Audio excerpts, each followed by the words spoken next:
Bienvenidos a Economía de Fin de Semana en France 24. Yo soy Daniela Blandón. Esta semana se reunieron en Washington los principales líderes económicos en los encuentros de primavera del Fondo Monetario Internacional y del Banco Mundial. Los principales prestamistas del mundo hicieron sus apuestas en torno a lo que viene para la economía, en una coyuntura de altísimos precios que son combatidos por los bancos centrales con alzas de intereses, también un colapso de algunos bancos pequeños en Estados Unidos que puso al mercado con los nervios de punta y un peligro de recesión que sigue latente. Para conocer cómo se están abordando estas problemáticas en el seno del Fondo Monetario Internacional, conectamos con Gustavo Adler. Él es el jefe de estudios regionales para el hemisferio occidental de este organismo multilateral. Muchas gracias por acompañarnos en France 24 después de una intensa semana de conversaciones en Washington. Muchas gracias, es realmente un placer estar aquí. Bueno, pues comencemos por hablar del crecimiento económico de la región, que tuvo un mejor desempeño que el mundo en general el año pasado, pero para 2023 y 2024, como observaremos en el gráfico, se espera una fuerte desaceleración y en general la perspectiva es muy pesimista debido principalmente a los temores que hay sobre una posible recesión que impactaría directamente la demanda sobre las materias primas que producimos en la región, entre otros. ¿Por qué entonces el año pasado el crecimiento fue tan destacado? Bueno, claramente la región fue muy resiliente en el 2022, pero refleja una serie de factores en gran medida externos. Por un lado hay que tener en cuenta que la región fue una de las más afectadas en el mundo en el 2020 a raíz de la pandemia y hubo un efecto rebote importante tanto en el 2021 como en el 2022. Entonces parte del fuerte crecimiento que vimos en el 2022 se debe a ese espacio que había para que la economía rebote después de haber caído tan fuertemente durante la pandemia.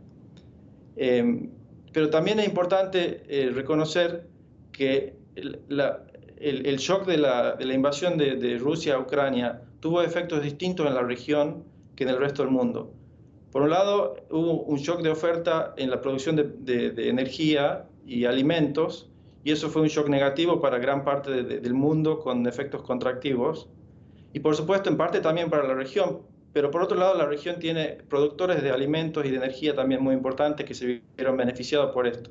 Entonces, de alguna forma, esto hizo que la región tuviera un efecto menos negativo respecto del resto del mundo en términos de contracción o de desaceleración durante el 2022.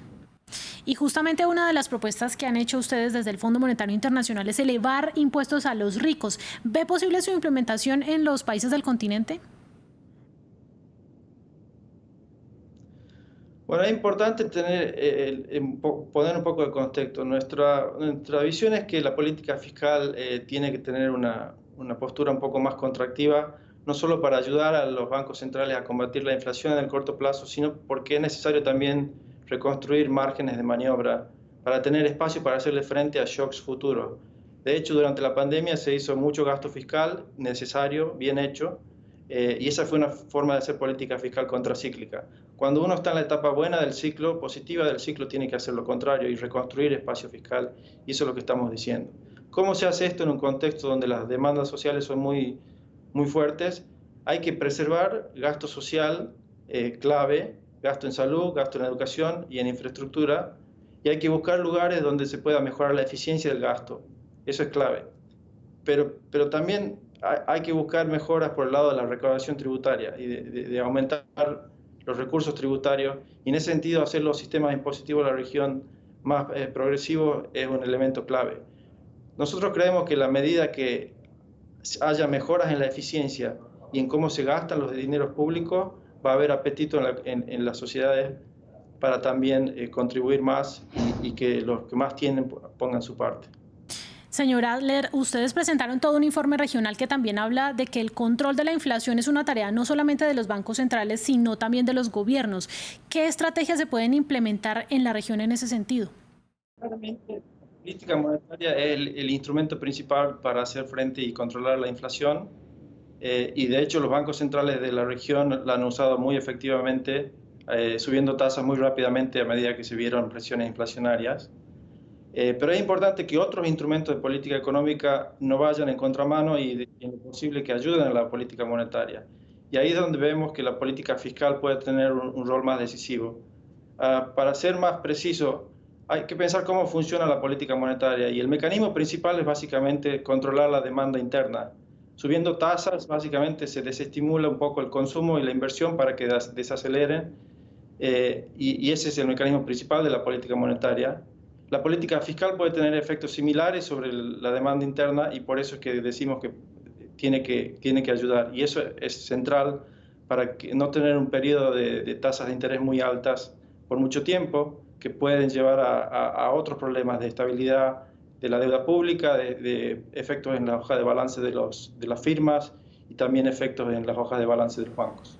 Y en ese sentido, ¿ha sido efectivo el aumento de tasas de interés para controlar la inflación? Esta estrategia funciona por el lado de la demanda, pero ¿qué se puede hacer desde el lado de la oferta?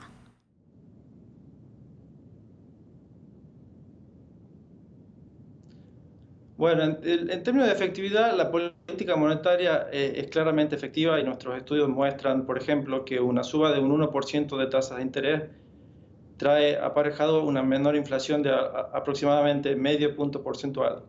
Esto no pasa inmediatamente, lleva tiempo, en general lleva del orden de 12 a 18 meses y por eso es que creemos que los efectos de las tasas altas que se verán mayoritariamente este año. Pero sí es verdad que se puede hacer cosas por el lado de la oferta también. En el corto plazo, sin embargo, hay que reconocer que el principal efecto es sobre la demanda agregada y eso se hace con política monetaria. Pero en el mediano plazo se puede afectar precios también con la oferta y ahí hay una serie de recomendaciones que nosotros en general damos. La primera es dejar que el sistema de precios refleje lo que valen los bienes y servicios. En ese sentido, es importante que la energía, los alimentos reflejen su costo real y su escasez. Esto es importante porque es la forma de incentivar al sector privado a producir más de los bienes que son caros. Entonces, ese es un elemento central. Pero, por supuesto, también se puede fomentar la producción sacando barreras existentes a la producción, al transporte, y que sabemos que en algunos casos de la región son importantes, sobre todo donde hay cuellos de botella de infraestructura. Usted habla de recomendaciones y otra general es seguir subiendo las tasas de interés. ¿No podría esto llegar a afectar la economía? Bueno, a ver, yo diría, las tasas ya se han subido fuertemente desde que empezó el ciclo de endurecimiento de política monetaria y creemos que en la gran mayoría de los países ya llegó la tasa de interés a su pico. Es decir, que ahora es más una cuestión de mantenerla al nivel donde está hasta que se vea una decisiva baja de la inflación, ¿no?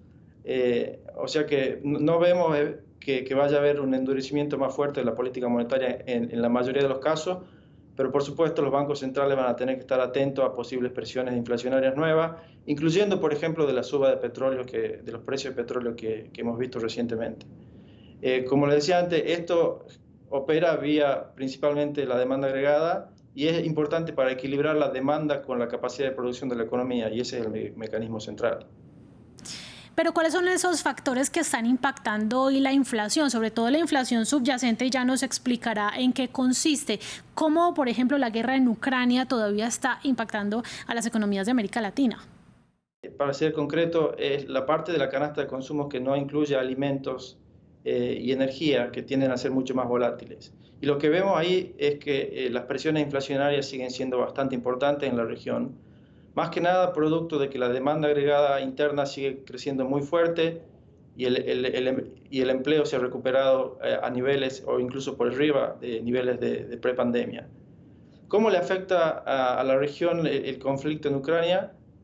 Básicamente diría que en este momento el efecto principal se debe a las tensiones geopolíticas que estamos viendo en el mundo y que están teniendo efectos sobre la actividad económica global y a través de eso la demanda externa para la región. Ese es el efecto principal en el corto plazo. Usted habla de empleo y últimamente se ha visto que un mercado laboral más dinámico tiende a ser una mala noticia, entre comillas, para los países. ¿Cómo se explica esta situación?